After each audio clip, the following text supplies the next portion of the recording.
Swadakta, naitwa Lofty Matambo, tuandamane hadi tamati. Bunge la Kaunti ya Nairobi kwa sasa linajadili mswada wa BBI kabla ya kupigia kura. Hapo jana umma ulihusishwa kwenye mjadala huo, ambapo mswada huo ulipewa fursa, ama wananchi walipewa fursa ya kutoa maoni yao. Tusikilize jinsi mdahalo huo unavyoendelea ndani ya bunge hilo. We will never come this chamber again to speak about BBI. We will be speaking in the corridors of Kileleshwa. We will be speaking in Mugomoini. We will be speaking in Mathare, in Viwandani, and every corner of the city. With our senator seated here, we are asking humbly, Senator, please, for the sake of a message to go out there, Nairobi is a very, very peaceful county. We love peace so much, and we believe peace is the only way. But also, if you don't want peace, please don't cross Limuru. We will suspend peace temporarily and to deal with you. Thank you, Speaker. Thank you for the time. Thank you. Leader of the Minority Whip, Waithera.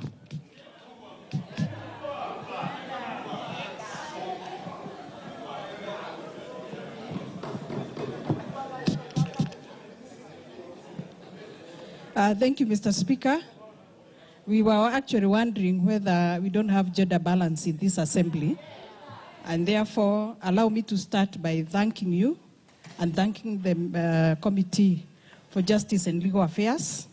The leadership of this assembly have had a chance in different forums that have been organized by the Committee on Justice and Legal Affairs, and therefore I hope and I know that the MCAs seated here today are properly informed to make a decision today.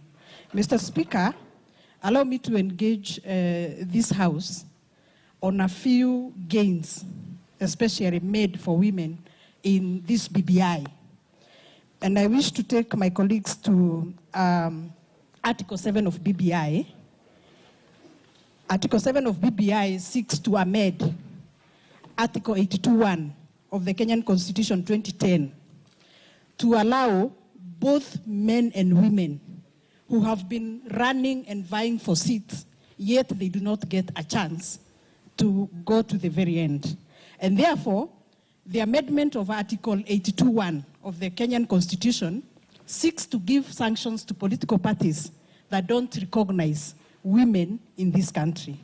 Mr. Speaker, I wish to remind you that before the entry of BBI, Nairobi has borne the burden of violence in this country. Women and girls have really suffered whenever there is violence in this country. And therefore, this violence, Mr. Speaker, has been brought as a result of divisive politics. And the preface of the summary of this BBI highlights divisive politics as one of the things that BBI seeks to bring a solution to. Mr. Speaker, allow me also to take my colleagues to Article 9 of this same BBI. Article 9 seeks to amend Article 88 of the Kenyan Constitution by mandating the IEBC to make sure that all the candidates that each political party presents to the IEBC has gender balance. And therefore, this country seeks to solve the issue of two-thirds gender, which Parliament has not been able to enact, and BBI gives a solution to the same.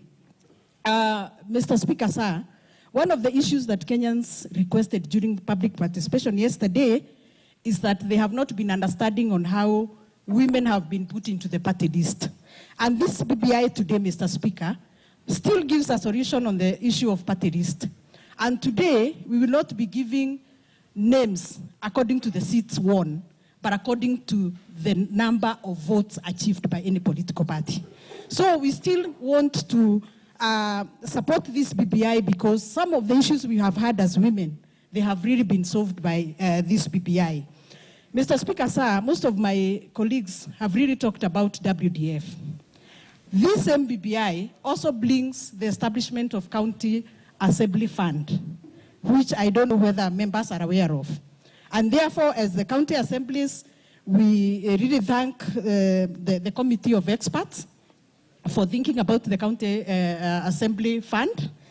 And Mr. Speaker, sir, as my minority leader has said, some of the issues that we have been fighting about here is failure by the CECs to answer questions that have been brought on this floor of the House by the members. Therefore, with this BBI, we will be having members of the County Assembly who will be appointed to be CECs. And therefore, we have no problem having our MCAs becoming CECs.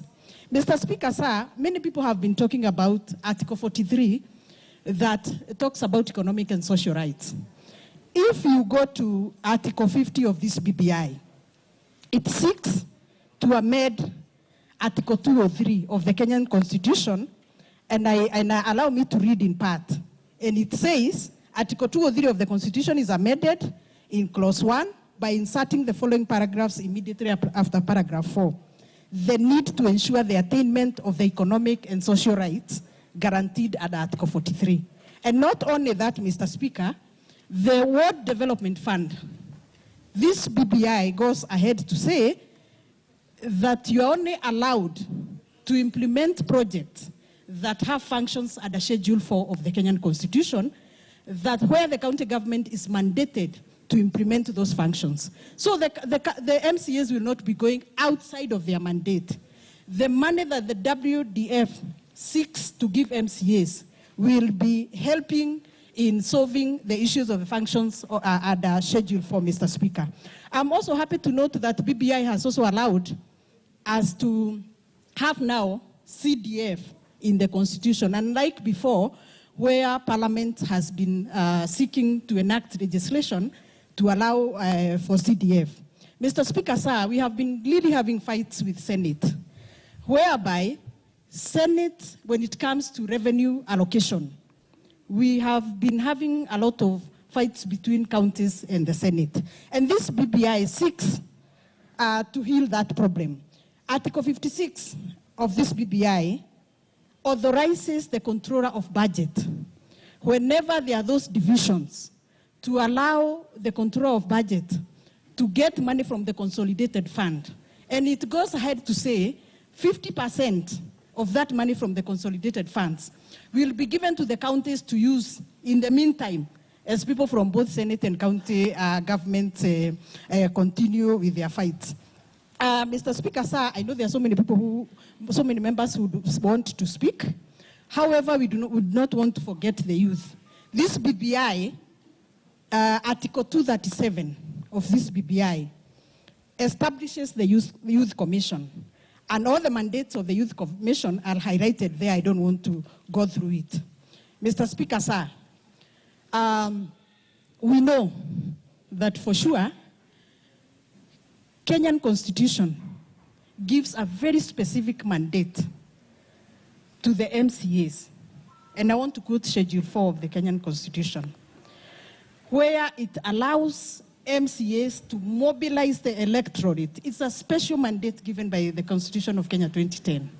Mobilize the members of the public to give them information on any constitutional amendment, Mr. Speaker. And therefore, I want to seek this House that even after today's debate, once we pass this BBI, let us go to the community, let us inform and enlighten the members of the community about the gains of this constitutional bill, Mr. Speaker. I wish to thank the members and ask them to pass this BBI. Thank you, Mr. Speaker. Thank you. Honorable members, may I take this opportunity to recognize the presence of Honorable Oyenya Ndirango, MP for Roysambu. Thank you.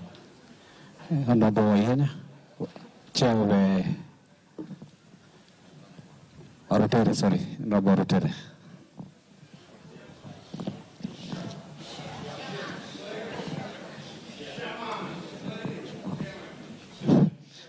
Thank you, Honorable Speaker. Thank you, Honorable Speaker, for catching my eye. At the same time, for recognizing the presence of my Member of Parliament, Honorable Oyenya Ndirango. Allow me, Honorable Speaker, also to weigh in on the many spoken words that have been spoken by the leadership. Naam, mtazamaji, ni kaunti ya Nairobi tutakuwa tunafuatilia zaidi iwapo mswada wa BBI utaangushwa ama kupitishwa pale. Tusalie papo hapo. Kaunti ya Kisii ndio ya 8 kupitisha mswada wa BBI.